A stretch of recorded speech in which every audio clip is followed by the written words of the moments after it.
Evangelio de Juan, capítulo 14. Vamos a continuar con la serie que iniciamos hace ya 2 domingos atrás acerca del discurso del aposento alto. Dice así la palabra del Señor. Este es un pasaje sumamente conocido, muy citado, muy amado en el pueblo de Dios. No se turbe vuestro corazón. ¿Creéis en Dios? Creed también en mí. En la casa de mi Padre muchas moradas hay. Si así no fuera, yo os lo hubiera dicho. Voy pues a preparar lugar para vosotros, y si me fuere y os preparare lugar, vendré otra vez y os tomaré a mí mismo, para que donde yo estoy, vosotros también estéis. Y sabéis a dónde voy, y sabéis el camino. Le dijo Tomás: Señor, no sabemos a dónde vas. ¿Cómo pues podemos saber el camino? Jesús le dijo: Yo soy el camino y la verdad y la vida. Nadie viene al Padre sino por mí. Si me conocieseis, también a mi Padre conoceríais, y desde ahora le conocéis y le habéis visto. De paso, hermanos, este es probablemente el pasaje de las Escrituras que más habla del Padre en una porción. 14 veces se menciona al Padre en estos 14 versículos. Felipe le dijo: Señor, muéstranos al Padre y nos basta. Jesús le dijo: ¿tanto tiempo hace que estoy con vosotros y no me has conocido, Felipe? El que me ha visto a mí ha visto al Padre. ¿Cómo pues dices tú, muéstranos al Padre? ¿No crees que yo soy en el Padre y el Padre en mí? Las palabras que yo os hablo no las hablo por mi propia cuenta, sino que el Padre que mora en mí, Él hace las obras. Creedme que yo soy en el Padre y el Padre en mí. De otra manera, creedme por las mismas obras. De cierto os digo, el que en mí cree, las obras que yo hago, Él las hará también. Y aún mayores hará, porque yo voy al Padre. Y todo lo que pidiereis al Padre en mi nombre, lo haré, para que el Padre sea glorificado en el Hijo. Si algo pidiereis en mi nombre, yo lo haré. Cuando leemos los evangelios, una de las cosas que nosotros vemos allí es que el Señor Jesucristo experimentó emociones muy similares a las de cualquiera de nosotros: alegría, tristeza, enojo, compasión, gozo, asombro. El Señor Jesucristo era 100% Dios y era 100% hombre. Sin embargo, hay una emoción muy común entre los seres humanos que el Señor Jesucristo nunca experimentó: autocompasión. Autocompasión. Jesús nunca sintió pena de sí mismo. Jesús nunca pensó: ay de mí, la gente no me entiende, la gente me rechaza, no me dan lo que merezco, me maltratan sin razón, a pesar de que todo el tiempo estoy haciéndoles bien. De hecho, hay una ocasión en los evangelios en que Pedro quiso arrastrar a Jesús al terreno de la autocompasión. Y fue severamente, duramente reprendido. ¿Recuerdan cuando estaban en Cesarea de Filipo y el Señor le anuncia a los discípulos que le era necesario ir a Jerusalén y padecer mucho de los ancianos, de los principales sacerdotes y de los escribas, y ser muerto? Dice que Pedro lo toma aparte y le dice: Señor, ten compasión de ti.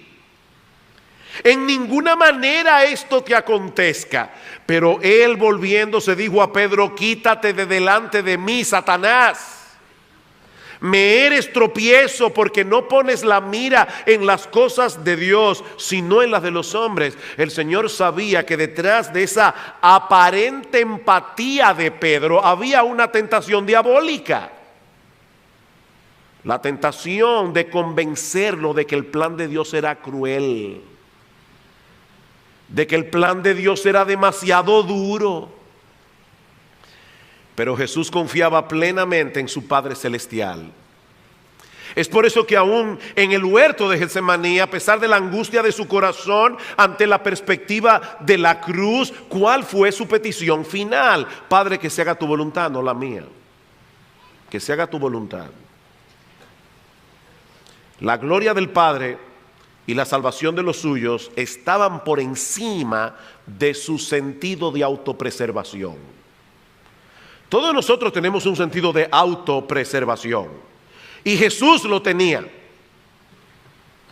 Pero su amor por la gloria del Padre, su deseo de salvar a los suyos, estaban por encima de ese sentido de autopreservación.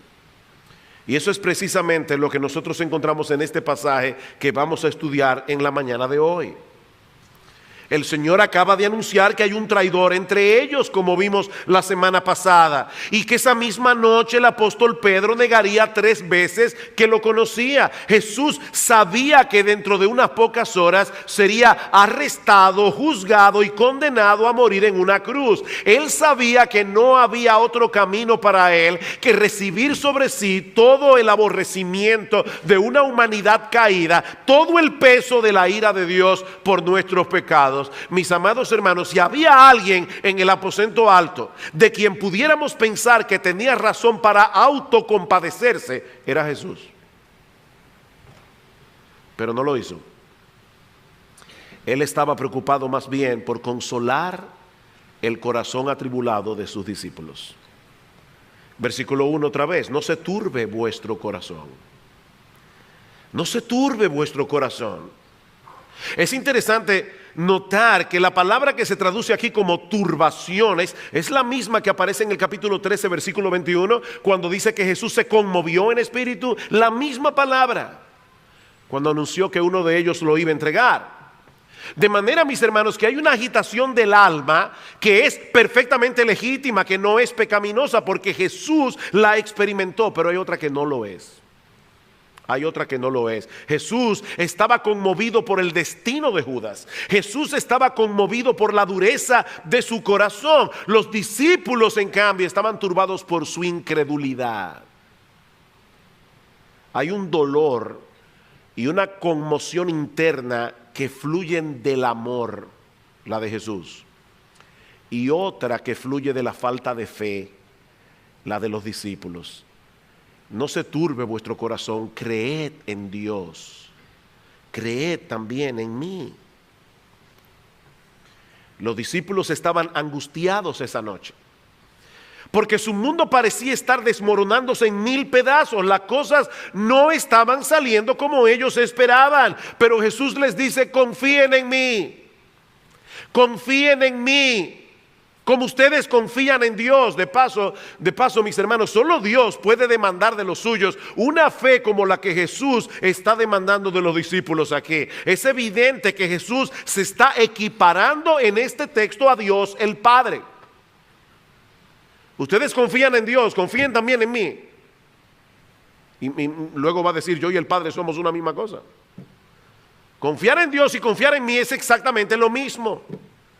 Pero más aún, Cristo les dice la clave para luchar eficazmente contra la turbación del alma es confiar en mí. No se turbe vuestro corazón, confíen en mí. En vez de continuar sumidos en la turbación, sumidos en la angustia, confíen en mí. Mis hermanos, no importa cuán difíciles puedan ser las cosas a nuestro alrededor, el Señor nos da aquí en este pasaje varias razones de por qué debemos estar confiados en Él a pesar de cualquier circunstancia. Yo no sé la circunstancia con la que tú viniste a la iglesia hoy en la mañana. Yo no sé lo que está turbando tu corazón. Yo no sé por qué tú estás luchando tal vez con la angustia y el desespero. Jesús tiene palabras para ti en la mañana de hoy. Y lo primero que Cristo nos enseña en este pasaje, para calmar la ansiedad del corazón, para aquietar el corazón turbado, es que en la casa del Padre hay un lugar reservado para cada uno de sus hijos. Versículo 2: en la casa de mi Padre muchas moradas hay. Si así no fuera, yo os lo hubiera dicho. Voy pues a preparar lugar para vosotros. Noten, hermanos, que Jesús no dice simplemente que en el cielo hay muchas moradas. Eso no es lo que el texto dice. Él dice: en la casa de mi Padre. En la casa paterna de Jesús hay lugar suficiente para cada uno de los suyos. Cuando mis hermanos y yo éramos pequeños, una de las cosas que nuestros padres nos enseñaron es que no se debía ser confianzudo en casa ajena. Eso quería decir que nosotros no debíamos entrar a la cocina, abrir la nevera, entrar a las habitaciones de la casa, a menos que alguien lo invite. Pero había un lugar donde ninguna de esas reglas aplicaban, ni aún después de que nosotros nos casamos, y era nuestra casa paterna. De hecho, mucho tiempo después de casado, yo todavía conservaba la llave de mi casa, de la casa de mis padres. Y llegaba cuando quisiera. Y siempre era bienvenido porque era la casa paterna, era la casa de mis padres. Y ese es el concepto que Jesús desea traspasar a sus atribulados discípulos en este pasaje. Hay un lugar asignado para cada uno de ustedes en la casa del Padre. De manera que cuando lleguemos allí agotados de nuestro peregrinaje terrenal, algunos muy golpeados, no encontraremos un letrero avisándonos que no hay vacante. Ni van a decirnos que nuestro nombre no está registrado en el sistema. No, mis hermanos, cuando allá se pase lista, como dice un tradicional himno evangélico, tú puedes estar completamente seguro que tu nombre estará escrito allí. Cuando ya se pase lista, a mi nombre yo feliz responderé, si has descansado únicamente en Cristo para el perdón de tus pecados. Ahora, imagínense, hermanos, el consuelo que eso debió haber sido para el apóstol Pedro en ese momento. Y el consuelo que es para todos los que se ven a sí mismos tan impetuosos y tan frágiles en su fe como Pedro. El Señor acaba de decirle: Pedro, esta misma noche tú me negarás 3 veces. Pero en la casa de mi Padre hay un lugar para ti también. Wow. En la casa de mi Padre, Pedro, también hay un lugar para ti. Porque nuestra morada en ese lugar, nuestra entrada en ese lugar, no depende de nosotros, no depende de nuestro esfuerzo, depende enteramente de la obra que el Señor Jesucristo llevó a cabo en la cruz del Calvario.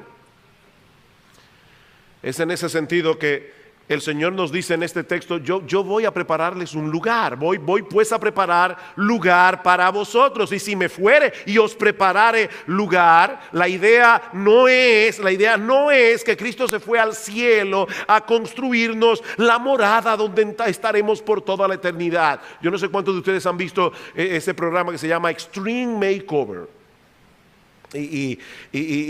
Y toman la casa de una persona que está en muy mal estado, y un grupo de personas comienzan a trabajar en la casa y a remodelarla, y se llevan a la familia a Disney y a no sé cuándo. Y cuando la familia llega y pone un autobús grandísimo frente a la casa nueva, y comienza todo el mundo a decir: quiten el autobús. Y cuando el autobús se mueve, ¡wow! Aquello es impresionante.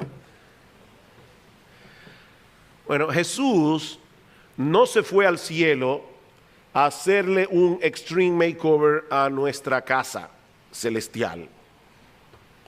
Por favor, hermanos, que nadie se imagine al Señor trabajando con un grupo de ángeles para que nuestra casa esté lista cuando nosotros lleguemos al cielo. No, esas moradas ya estaban ahí de antemano. Dice: en la casa de mi Padre muchas moradas hay. Esas moradas ya estaban ahí. De hecho, en Mateo capítulo 25, versículo 34, el Señor nos dice que en el día del juicio todos los creyentes le escucharán decir: venid, benditos de mi Padre, heredad el reino preparado ya para vosotros desde la fundación del mundo. ¿En qué sentido entonces Jesús fue a preparar lugar? En el sentido, hermanos, de que ninguno de nosotros podía llegar allí hasta tanto Cristo no completara su obra redentora. No había lugar para nosotros en el cielo sin salvación. Fue a través de la muerte de Cristo, de su resurrección, de su ascensión a los cielos, que Él hizo posible nuestra entrada a la casa del Padre. Es a eso que se refiere el autor de la carta a los Hebreos cuando dice en Hebreos capítulo 6 versículo 20 que Cristo entró en el cielo como nuestro precursor. Él fue delante de nosotros y presentó delante del trono del Padre su sacrificio perfecto a nuestro favor. De manera que cuando nosotros lleguemos al cielo, como ya Jesús fue antes y enseñó las marcas de su obra redentora en la cruz del Calvario, allí hay lugar para ti y para mí, porque no tenemos cuentas pendientes con la justicia de Dios. Él fue a preparar lugar. Así que noten, hermanos, la ironía del texto, la ironía de este pasaje. Los discípulos están tristes, están abatidos, están angustiados porque el Señor se va. Pero Cristo les hace ver que esa separación era necesaria. Él tenía que morir, Él tenía que resucitar, Él tenía que ascender a los cielos, porque era la única manera de preparar lugar para nosotros. Pero el Señor nos enseña también en este pasaje que cuando estemos en la casa de su Padre, la más grande bendición que nosotros disfrutaremos es de una íntima e ininterrumpida comunión con Él. Versículo 3. Y si me fuere y os preparare lugar, vendré otra vez y os tomaré a mí mismo, para que donde yo estoy, vosotros también estéis.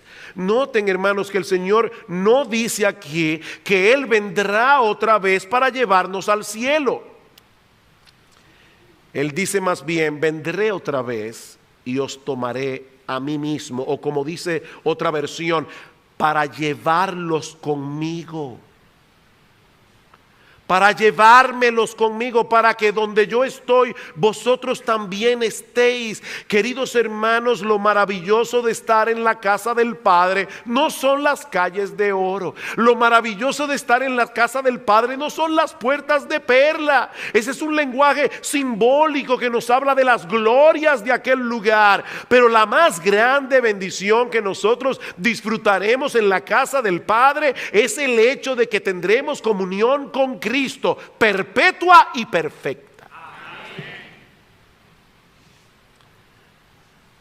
Qué triste cuando nosotros estamos orando y de repente nos damos cuenta que nuestra mente anda por otro lado. O cuando estamos aquí en la iglesia. De hecho me pasó hoy mismo me pasó.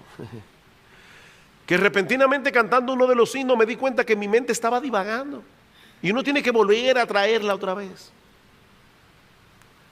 En el cielo eso no va a suceder. En el cielo eso no va a suceder. Nuestra comunión con Cristo será perpetua y será perfecta. Mis hermanos, ¿qué era lo que había llenado de tristeza el corazón de los discípulos? ¿Por qué estaban confundidos y apesadumbrados esa noche? ¿Por qué? Porque después de haber estado por más de 3 años con la persona más maravillosa, con la persona más extraordinaria que alguna vez ellos habían conocido, ahora había llegado el tiempo de la separación. Lo único que podía consolar el corazón de los discípulos esa noche, lo único que podía consolarlos era saber que esa separación sería por poco tiempo. Decirle, no se preocupen, yo me voy, pero miren, hay 10 hectáreas esperándolos en el cielo. Les tengo una mansión. Hay una versión que traduce la palabra morada, casa aquí como mansión, y nosotros cantamos mansión gloriosa tengo yo en el cielo. Miren, yo estoy seguro, completamente seguro que la casa del Padre tiene que ser algo maravilloso, pero allí no está hablando de una mansión, esa no es la idea, porque eso no iba a consolar el corazón atribulado de los discípulos. Díganle a un niño que se acaba de morir su mamá, pero no te preocupes que mañana te compro un carro. Él quiere a su mamá. Los discípulos querían a Jesús. Lo único que podía consolar el corazón de ellos era saber que el Señor se iba para prepararles a su lado un lugar donde estarían junto a Él por los siglos de los siglos. De hecho, es interesante notar que en el Nuevo Testamento, cuando se habla de la muerte del creyente, no se habla del creyente yendo al cielo. sino del creyente yendo a Cristo que está en el cielo. Es diferente, es un énfasis distinto. Por ejemplo, cuando el ladrón en la cruz le pidió al Señor, acuérdate de mí cuando vengas en tu reino. ¿Cuál fue la promesa del Señor? Hoy estarás conmigo en el paraíso. Hoy estarás conmigo en el paraíso. Sí, estarás en mi reino, pero lo más extraordinario es que estarás conmigo. Esa fue la petición de Cristo al Padre en Juan capítulo 17, versículo 24. Padre, aquellos que me has dado, quiero que donde yo estoy, también ellos estén conmigo, para que vean mi gloria que me has dado, porque me has amado desde antes de la fundación del mundo. Es por eso que para hombres como Pablo la muerte no era aterradora. Confiamos y más quisiéramos, dice él en 2 Corintios, estar ausentes del cuerpo y presentes al Señor. Y escribiendo a los filipenses desde su encarcelamiento en Roma, Pablo se ve en la disyuntiva de ser condenado o ser absuelto. No sé cuál será el veredicto, dice Pablo, y si me ponen a mí a elegir, yo no sé qué escoger. Porque de ambas cosas estoy puesto en estrecho, teniendo deseo de partir y estar con Cristo, lo cual es muchísimo mejor. Muchísimo mejor. Así que no hay razones, mis hermanos, para estar turbados. En la casa del Padre hay un lugar reservado para ti, si eres creyente. Hay un lugar reservado para ti, tiene tu nombre. Tú estás en esa lista. Tú estás en esa lista. Cuando allá se pase lista, tu nombre va a estar ahí. En la casa del Padre hay un lugar reservado para cada uno de los suyos. Y allí disfrutaremos de una comunión ininterrumpida con nuestro Señor y Salvador Jesucristo. Cualquiera esperaría que en este punto de la conversación los discípulos ya hubieran comenzado a comprender algunas de las cosas que el Señor les ha dicho. Por eso le dice en el versículo 4, y sabéis a dónde voy y sabéis el camino. Eso no era algo desconocido para ellos, pero hermanos, lamentablemente hay momentos en que uno está tan turbado que ni siquiera puede procesar muy bien las cosas que sabe. ¿No es así? Hay momentos que uno está tan turbado que aún verdades que son elementales, uno las olvida por la turbación. Y eso le pasó a los discípulos. Versículo 5. Le dijo Tomás, Señor, no sabemos a dónde vas. ¿Cómo pues podemos saber el camino? Perdóname, Tomás, que tú no sabes para dónde voy. Y no he dicho ya en varias ocasiones que vuelvo a la casa del Padre para prepararles un lugar. Pero esta pregunta de Tomás, fruto de la incapacidad de los discípulos de entender las enseñanzas del Señor, porque su mente estaba muy turbada con muchas cosas, dio pie a una de las declaraciones más extraordinarias en el Evangelio de Juan. Versículo 6, Jesús le dijo, yo soy el camino y la verdad y la vida, nadie viene al Padre sino por mí.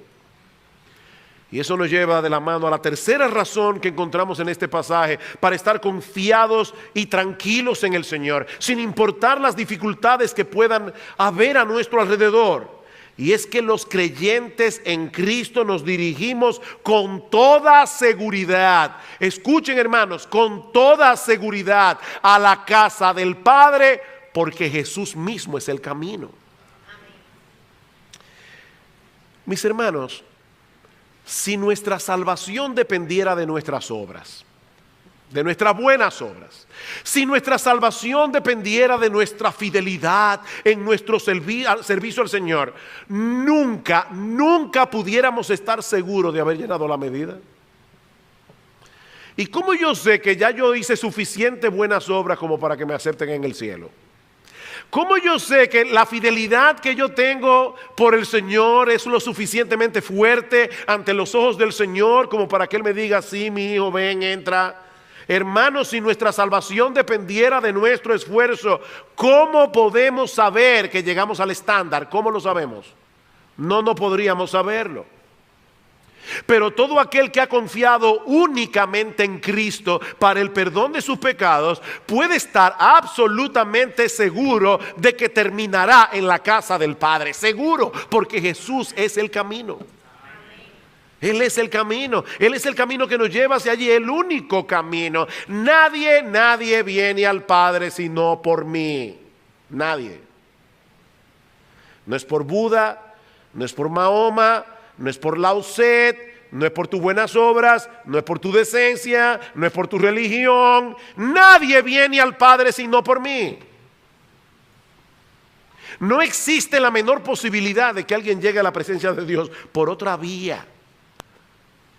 Y yo sé que eso suena muy ofensivo en esta época pluralista en que nos ha tocado vivir, donde todo es válido, pero Jesús fue todo lo exclusivo que Él pudo haber sido con sus palabras. Juan 8:12, yo soy la luz del mundo. El que me sigue no andará en tinieblas, sino que tendrá la luz de la vida. ¿Saben lo que está diciendo el Señor aquí? Yo soy la única luz que este mundo tiene. La única. El que no anda conmigo está en tinieblas.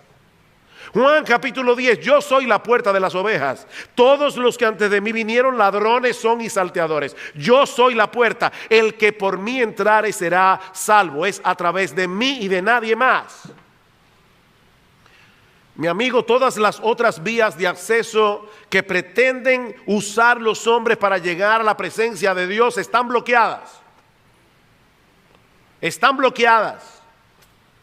Todas las demás religiones, tus buenas obras, tu decencia, el que tú no eres tan malo y tan corrupto como otras personas, todas esas vías están bloqueadas. Hay un solo camino para llegar al Padre, y no es una doctrina, no es una filosofía, es una persona. Es una persona. Es aquel que siendo Dios se hizo hombre y dio su vida en una cruz, pagando así la deuda de todos aquellos a quienes Él vino a salvar. Fuera de Él no hay salvación. Mi amigo, Jesús no vino al mundo para señalarnos por dónde se iba al Padre. A veces uno está perdido y le pregunta a alguien, ¿cómo se llega a tal sitio? Bueno, tú tomas por allí y vas por acá. Jesús no vino al mundo para darnos una indicación de cómo llegar al Padre. No. Tampoco vino simplemente como un maestro para enseñarnos la verdad. Hay personas que dicen Jesús, de hecho yo mismo llegué a decir eso cuando era inconverso, Jesús fue un hombre adelantado para su época. Un gran maestro. No. Digo, fue un gran maestro. Pero Él no vino simplemente como un maestro. Tampoco vino a mostrarnos qué debíamos hacer para alcanzar la vida eterna. ¿Recuerdan la pregunta del joven rico? Maestro bueno, ¿qué haré para heredar la vida eterna? Jesús no vino a eso. No, Él es el camino.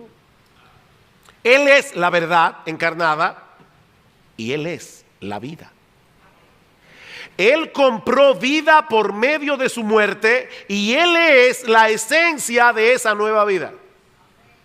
Él es el camino, Él es la verdad y Él es la vida. Fuera de Jesús no hay vía de acceso al Padre. Fuera de Jesús no hay verdad. Fuera de Jesús no hay vida. Qué gran Salvador, hermanos. Qué gran Salvador. Ahora es posible que en este punto del mensaje alguien esté pensando, mire pastor, todo lo que usted ha dicho hasta ahora es realmente muy consolador, pero son cosas que se encuentran en el futuro.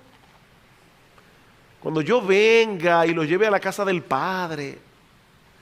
Pero yo estoy luchando ahora con una serie de problemas, un mal matrimonio, un hijo rebelde, una mala salud, problemas económicos. Pastor, ¿cómo yo puedo luchar eficazmente contra la angustia y la ansiedad que me producen los problemas que yo estoy enfrentando aquí ahora? Es aquí donde entra en juego la cuarta enseñanza que nosotros encontramos en este pasaje. Y es que por causa de Jesús, ahora, no cuando lleguemos a la casa del Padre, ya nosotros disfrutamos de todos los beneficios de la paternidad de Dios. Ya, ahora. Versículo 7. Si me conocieseis, también a mi Padre conoceríais, y desde ahora le conocéis y le habéis visto. Felipe le dijo: Señor, muéstranos al Padre y nos basta. Jesús le dijo: tanto tiempo hace que estoy con vosotros y no me has conocido, Felipe. El que me ha conocido a mí, el que me ha visto a mí, ha visto al Padre. ¿Cómo pues dices tú, muéstranos al Padre? ¿No crees que yo soy en el Padre y el Padre en mí? Las palabras que yo os hablo no las hablo por mi propia cuenta, sino que el Padre que mora en mí, Él hace las obras. Creedme que yo soy en el Padre y el Padre en mí. De otra manera, creedme por las mismas obras. Es obvio, mis hermanos, que yo no puedo en esta mañana, porque cuando se decide predicar de un pasaje completo hay que sacrificar detalles. Yo no puedo en esta mañana explicar en detalle todo lo que estos versículos enseñan sobre la relación de Jesús con el Padre y cómo encajamos nosotros en el contexto de esa relación. No se puede en un tiempo tan corto. Pero como bien señala John Piper, Jesús nos dice aquí la misma cosa de 6 maneras diferentes.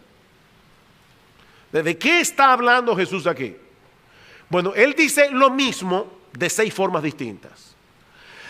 Básicamente lo que Jesús está diciendo aquí es que es tal la unidad que Él tiene con el Padre, que la presencia de Jesús implica necesariamente la presencia del Padre. Versículo 7a: si me conocieseis, también a mi Padre conoceríais. Versículo 7b: y desde ahora le conocéis y le habéis visto. ¿Cómo? A través de Jesús. Versículo 9, la respuesta a Felipe: tanto tiempo hace que estoy con vosotros y no me has conocido, Felipe. Muéstrame al Padre y me basta. Que te muestre al Padre, pero Felipe, tú me has visto a mí. Versículo 9 a la mitad: el que me ha visto a mí ha visto al Padre. Versículo 10: ¿no creéis que yo soy en el Padre y el Padre en mí? Versículo 11: creedme que yo soy en el Padre y el Padre en mí. Ese trasfondo monoteísta de los discípulos les dificultaba entender en este momento histórico de la redención la doctrina de la Trinidad. Un Dios que subsiste en 3 personas: el Padre, el Hijo y el Espíritu Santo. 3 personas, un solo Dios. De ahí la insistencia del Señor en hacerles ver la profunda unidad que existe entre el Padre y el Hijo. Y a pesar de la complejidad de lo que Jesús está diciendo aquí, y de hecho es un pasaje bastante complejo, algo queda bien claro cuando uno lee estos pasajes: que Jesús no solo revela plenamente al Padre. Nadie conoció al Padre sino el que descendió del cielo, el que revela al Padre. Jesús no solo revela plenamente al Padre, sino que al mismo tiempo hace posible una comunión íntima con Él aquí y ahora.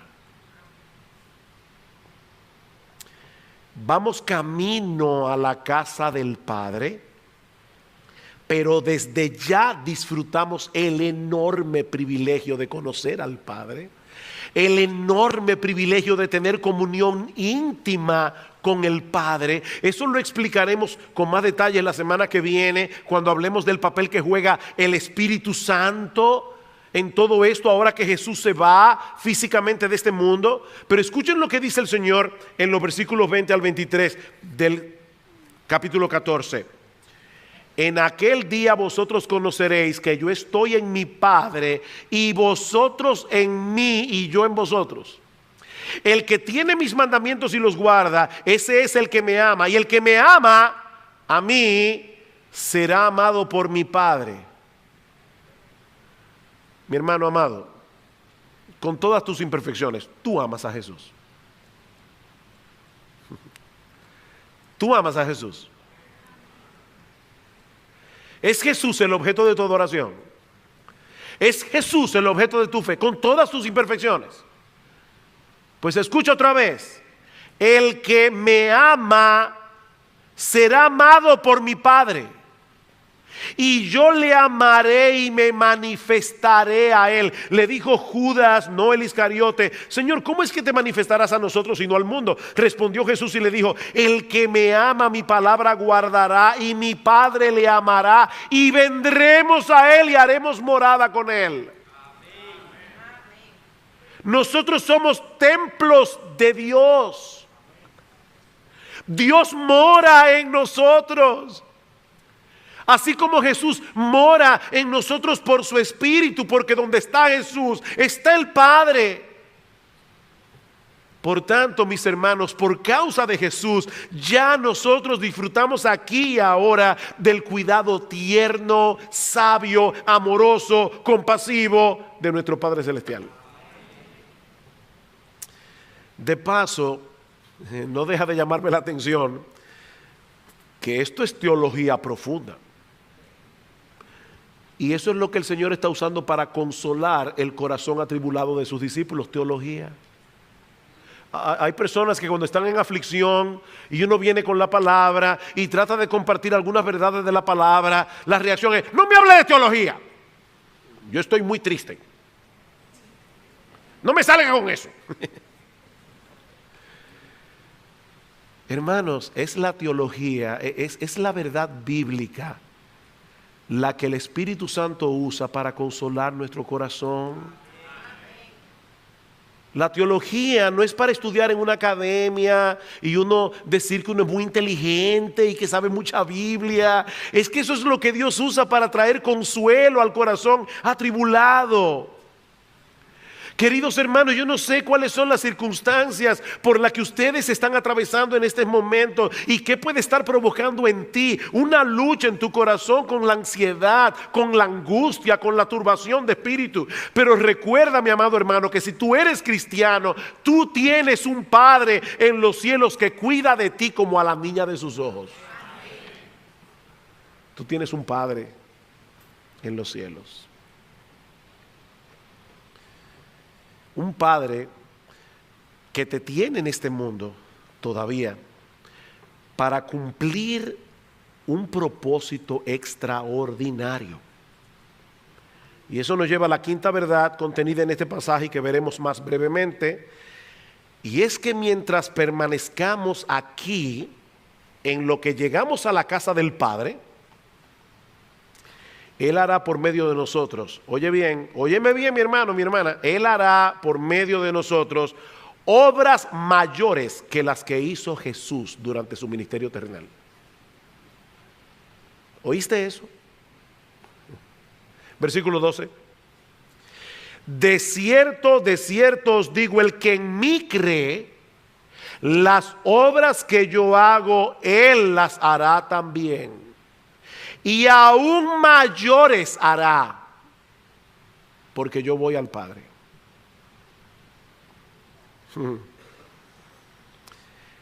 Y noten, hermanos, que Jesús no se está refiriendo a los apóstoles aquí.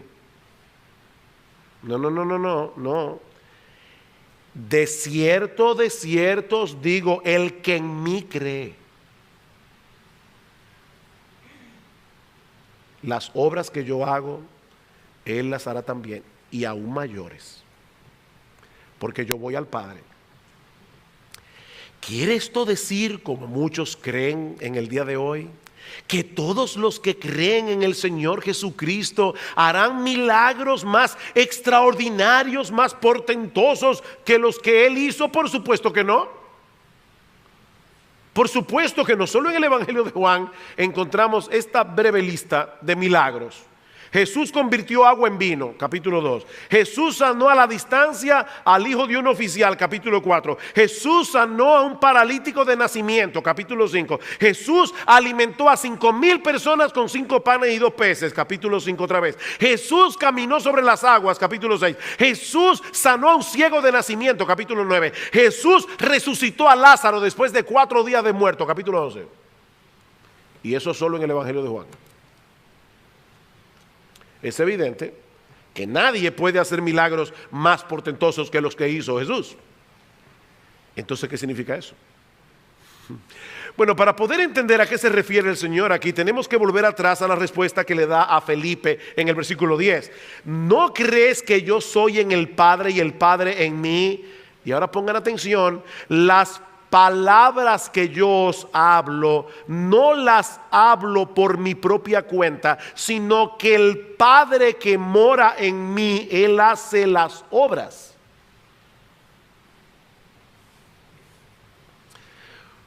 Ese texto es extraño, si lo leen otra vez, uno esperaría, por la lógica del razonamiento, que el Señor dijera algo como esto: las palabras que yo os hablo, no las hablo por mi propia cuenta, sino que el Padre que mora en mí, Él me dice lo que yo debo hablar. Porque está hablando de palabras. Pero eso no es lo que dice el texto. Lo que el Señor le dice a Felipe es que Dios el Padre está haciendo su obra en el mundo por medio de las palabras de Cristo. Las palabras que yo os hablo, no las hablo por mi propia cuenta, sino que el Padre que mora en mí, Él hace las obras a través de esas mismas palabras. Como bien señala el comentarista Hendrickson, siempre que Jesús habla, el Padre actúa por medio de sus palabras. Cuando Jesús habla, el Padre actúa. Pero ahora que Jesús se va, ¿qué va a suceder con el plan de redención? ¿Dejará Dios de obrar en el mundo? Por supuesto que no, hermanos. Ahora que Jesús regresa al Padre, los discípulos harán obras mayores que las suyas. ¿Saben por qué? Porque ahora la presencia de Jesús no se limita a un solo lugar. Ahora Jesús, por su Espíritu, mora en todos los creyentes alrededor de todo el mundo. Y esos creyentes pueden, en el poder del Espíritu Santo, proclamar la obra ya completa de redención a través de la predicación para la salvación de los pecadores. Es por eso que el Señor le dice a los discípulos en el capítulo 14 versículo 1: en la casa de mi Padre muchas moradas hay. Señor, pero aquí nada más vemos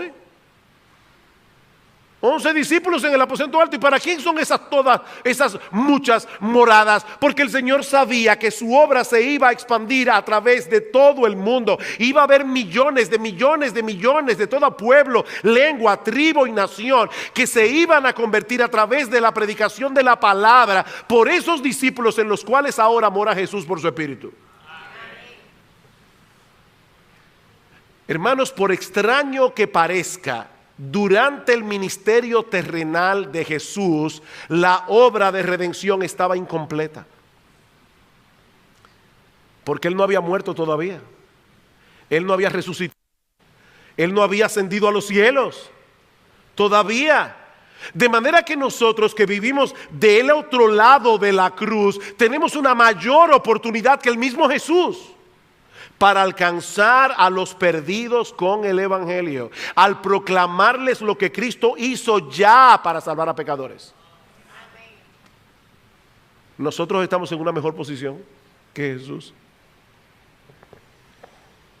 Comparen esta declaración del Señor en Juan 14 con lo que Él mismo dice en Juan 5. El Padre ama al Hijo y le muestra todas las cosas que Él hace, y mayores obras que ésta les mostrará, de modo que vosotros os maravilléis.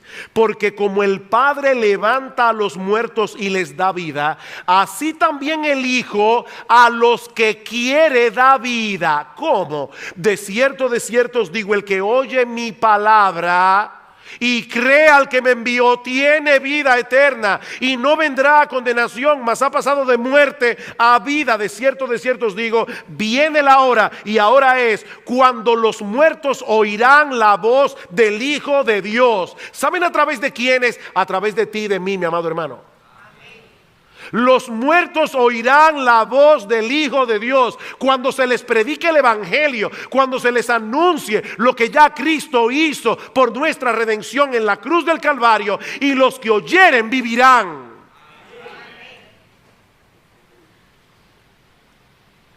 Piensen, hermanos, en lo que sucedió en el día de Pentecostés cuando nació la iglesia. Pedro predicó la palabra y en un solo día se convirtieron 3,000 personas. Y cuando Jesús murió, en el aposento alto habían 120 discípulos. 3 años, el mismo Jesús predicando la palabra, habían 120 discípulos. 40 días más tarde el apóstol Pedro predica el Evangelio, en un solo día se convierte en 3,000. 3,000. Muchísimas más conversiones de las que ocurrieron durante los 3 años de ministerio de nuestro Señor Jesucristo. ¿Cómo ocurrió algo tan extraordinario? Por medio de la predicación de la palabra. Hermanos, Dios no ha prometido usar ningún otro medio para salvar a los pecadores. Mis hermanos, si nosotros queremos ver pecadores siendo salvados, si queremos ver creyentes siendo edificados, debemos proclamar la palabra de Dios, porque la fe viene por el oír y el oír por la palabra de Dios. De otra forma no habrá salvación, de otra forma no habrá crecimiento espiritual. La Biblia, la palabra, es la espada del Espíritu, dice Pablo.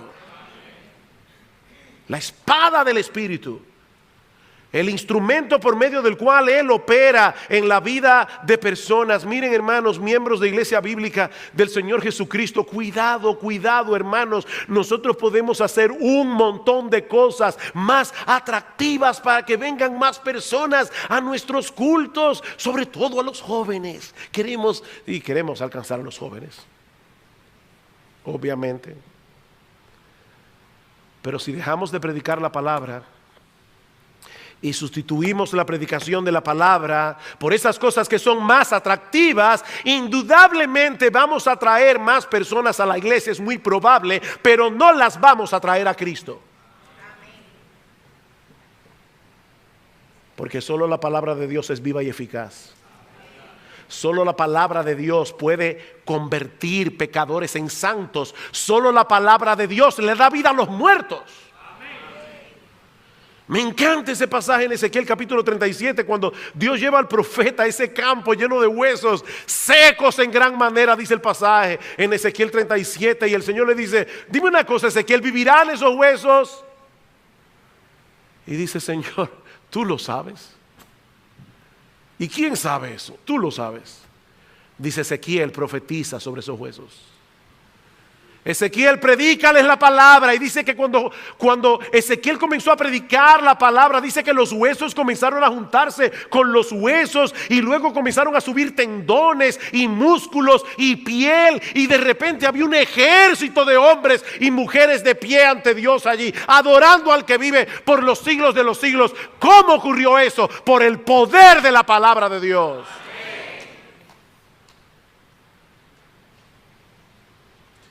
No, hermanos, nunca sustituyamos la predicación de la palabra por ninguna otra cosa, porque a Dios le agradó salvar a los creyentes por la locura de la predicación, dice Pablo.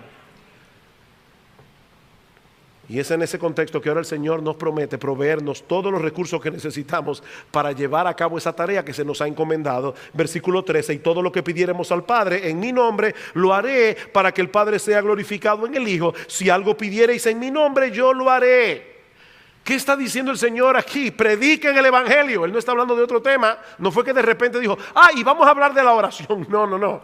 Él está diciendo: prediquen el Evangelio, testifiquen del poder transformador del Evangelio a través de vuestras propias vidas, persuadan a los hombres a venir a Cristo en arrepentimiento y fe, pero no lo hagan en vuestras propias fuerzas. No lo hagan en vuestras propias fuerzas. Todos los recursos que ustedes necesitan para llevar a cabo esa obra están a vuestra disposición, pero pídanla. Pídanlos en mi nombre, descansando únicamente en los méritos míos, procurando únicamente mi gloria. Es a eso que se refiere en mi nombre. No es que al final digamos en el nombre de Jesús como si fuera una palabra mágica, abracadabra. No es que lo hagan en mi nombre, es basados en los méritos míos, es buscando mi fama, es buscando mi gloria. Y lo que pidan les será concedido. Por eso es tan importante, hermanos, el culto de oración en medio de la semana. Nosotros venimos aquí a decirle: Señor, te necesitamos.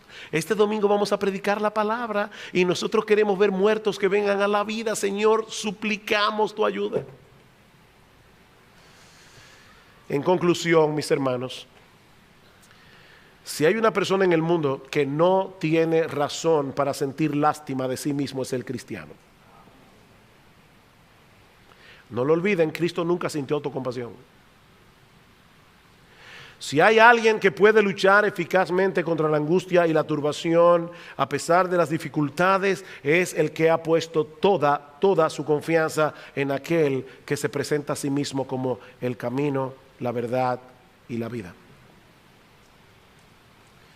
quiere el Señor que muchos aquí en esta mañana, a la luz de la enseñanza de este pasaje, puedan levantar las manos caídas, las rodillas paralizadas y seguir corriendo su carrera hacia la casa del Padre con los ojos puestos en Jesús, el autor y el consumador de nuestra fe. Y mi amigo, si tú estás aquí sin Cristo, recuerda que nadie, absolutamente nadie podrá llegar nunca a la presencia de Dios por otro camino que no sea Él.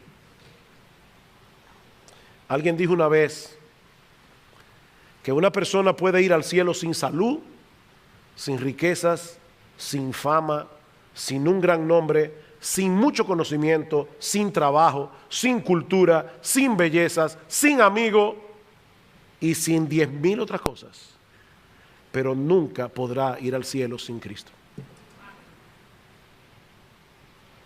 No hay muchos caminos para llegar al cielo, solo uno, porque en ningún otro hay salvación.